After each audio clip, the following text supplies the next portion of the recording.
Кутман кечиңиз менен күндүн маанилүү жаңылыктарын бүгүн мен Эльвира айтып берем. Карантинге байланыштуу берүү үй шартына тартылды. Кап этпеңиз. Күндүн эң маанилүү жаңылыгынан баштайбыз.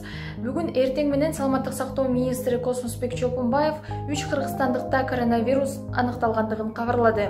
Оору жуктургандардын баары жакында Кичи Ажылыктан келген Сузак районунун тургундары болуп чыкты. Алар менен чогуу бир учакта 135 адам өлкөгө кайткан. Бийлик алардын бардыгын таап карантинге алды. Ал эми Сузакта өзгөчө кырдаал киргизилди. Экинчи жаңылык.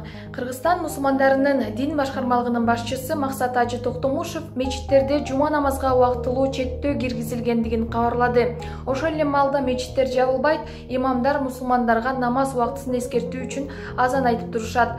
Кийинчерээк Кыргызстандагы православ чиркөөсүнүн да кызмат кылуу токтотулгандыгын билдиришти.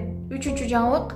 Бүгүн өлкө башчысы Сооронбай Жээнбеков коронавирус жуктурган алгачкы адамдар катталгандыгына байланыштуу кыргызстандыктарга кайрылуу жасады.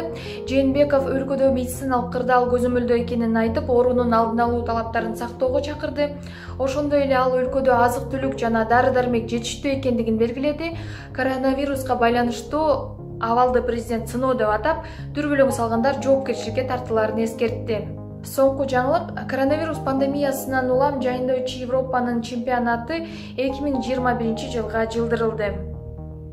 Клубдун жамааты кыргызстандыктарды карантин тартибин сактоого чакырат. Ал эми коронавируска байланыштуу акыркы жаңылыктарды сиздер клубдун сайтынан жана дагы социалдык баракчаларынан окуп тааныша аласыздар.